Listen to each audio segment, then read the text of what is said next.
አንድ ጭው ያለ በረሃ ላይ ጄክ የተባለ ሰው ሽንቱን እየሸና ባለበት ወቅት ድንገት አንድ የሚያንጸባርቅ ድንጋይ ትኩረቱን ይስበውና ወዳየው ነገር ጠጋ ብሎ ይመለከታል። በጣም በሚያስገርም ሁኔታ የሚያየው ነገር እጅግ በጣም ትልቅ ወርቅ ሆኖ ያገኘዋል።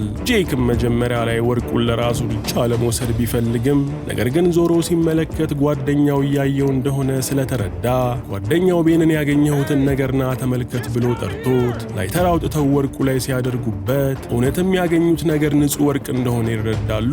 ሁለቱም ታዲያ ጊዜ ሳያጠፉ ቁፋራቸውን ይጀምራሉ። ነገር ግን ይበልጥ በቆፈሩ ቁጥር ወርቁ በጣም ብዙና ትልቅ እንደሆነ ይመለከታሉ። ያገኙት ሲሳይም ትልቅ የወርቅ ማዕድን እንደሆነ ገብቷቸው በታላቅ ደስታ ውስጥ ሆነው ቀኑን ሙሉ ሲቆፍሩ ይውላሉ። ምንም እንኳን ቀኑን ሙሉ ሲቆፍሩ ቢውሉም ከወርቁ ብዛትና ትልቅነት የተነሳ ታችኛው የወርቁ ክፍል ላይ መድረስ አቅቷቸው እረፍት ለማድረግ በመወሰን እሳት አያይዘው አረቂያቸውን እየተጎነጩ ከዚህ ቀን ጀምሮ ምን አይነት የልጥጣ አኗኗር እንደሚኖሩ በደስታ ማውራት ይጀምራሉ። ቤንም ለጄክ ወርቁን እንደምታየው በእጃችን ልናወጣው ስለማንችል ነገ አንተ ወደ ከተማ ሄደህ እስካቫተር ይዘክና እኔ ደግሞ እዚህ ሆኜ ወርቁን እጠብቃለሁ። ከተማ ለመድረስ ቢያንስ ከ5 ቀናቶችን በላይ ስለሚፈጅ እኔ እዚህ ወርቁን ስጠብቅ አንተ ደግሞ እስካቫተሩን ይዘክና በማለት ሐሳብ ያቀርባል። ነገር ግን ጄክ ወርቁን ያገኘሁት እኔ ስለሆንኩ እኔ ነኝ እዚህ ሆኜ የምጠብቀው፣ አንተ ሂድና እስካቫተሩን ይዘክና በማለት ለጓደኛው ቤን ይመልስለታል። ይሄም የጄክ የራስ ወዳድ ንግግር ታዲያ ቤንን ጓደኛው ላይ ክፋት እንዲያስብ ያደርገዋል። በሚቀጥለውም ቀን ቤን ዕቃውን ሸክፎ አብዛኛውን ውሃ ለመኪናው ሞተር ያስፈልጋል በሚል ሰበብ ይዞ ለጄክ በትንሽዬ ጀሪካን ብቻ ውሃ ትቶለትና የሚገናኙበትን ስልክ ሰጥቶት በ5 ቀን ተመልሼ እመጣለሁ በማለት ይሄዳል። ቤንም ከሄደ በኋላ ጄክ ድንገት ሌላ ሰው ወርቁን እንዳያይ በሚል በአፈር በመሸፈን መልሶ ይቀብረዋል። ቀጥሎም ጄክ አንዲት ትንሽዬ ዛፍ ጋር ሄዶ ጨርቁን ወጥሮ ወርቁን መጠበቅ ይጀምራል።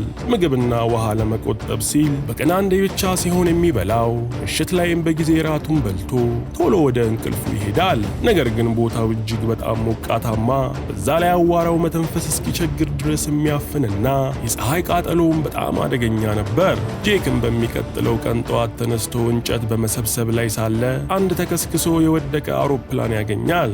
መጀመሪያ ጄክ ይህንን አውሮፕላን ከአዋራውና ከፀሐዩ ቃጠሎ ይታደገኛል በማለት ውስጥ ላይ ማደሪያና መዋያውን ቢያመቻችም ነገር ግን ከዚህ ሆኖ ወርቁ ስለማይታየው የአውሮፕላኑን ክፍሎች በመገነጣጠል ወርቁ ያለበት ቦታ ሄዶ ከበፊት የተሻለ መጠለያ ይሰራል። ምንም እንኳን ያሁኑ መጠለያ ከበፊቱ ቢሻልም የፀሐዩ ቃጠሎ በጣም ጨምሮ የፊቱን ቆዳ እስከ መለብለብና ማሳመም ሁሉ ይደርሳል። የፀሐዩ ቃጠሎ፣ የውሃ ጥምና ረሃብ ያንገላታው ጄክም ከወርቁ ላይ ቀሪ ዘመኑን ያለ ችግር ሊያኖረውን የሚያስችል ድርሻውን ይዞ ለመሄድ በማሰብ ወርቁን እየሰባበረ ሳለ በድንገት ስልኩ ይጠራል።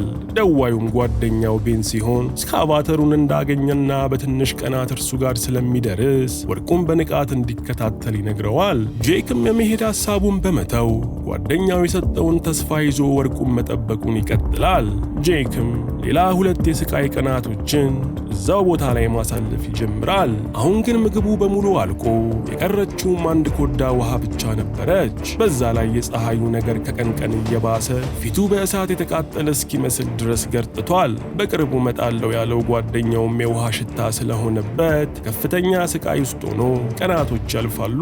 አንድ ከሰዓትም ድንገት ጄክ ከርቀት አንድ መኪና ሲያልፍ በመመልከቱ እርዳታ ለመጥራት ቢያስብም ነገር ግን ወርቁን ካዩበት ሊገድሉት ስለሚችሉ ፈርቶ ጓደኛው ቶሎ መጥቶ ከዚህ ስቃይ እንዲገላግለው እየጸለየ መኪናውን ሲያልፍ ዝም ብሎ ይመለከታል።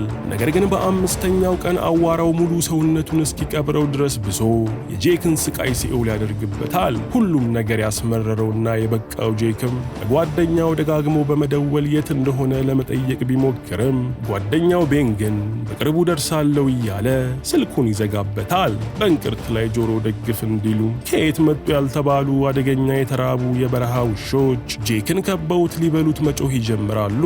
በዚህም ሰዓት ታዲያ ማንም ባልጠበቀው ሁኔታ አንድ ሰው ጄክን ከርቀት በአጉሊ መነጽር ሲመለከተው እናያለን። ለካ ጓደኛው ቤን ከተመለሰ 3 ቀናቶች ያለፉ ሲሆን ይህንን ሁሉ እያደረገ ያለውም ሆን ብሎ እንደሆነ እንረዳለን። ጄክም አርፍዶ ቢሆንም ለዚህ ሁሉ የዳረገው ጓደኛው ቤን እንደሆነ ገብቶት የሞቱን ጽዋ በሐዘን ይቀበላል።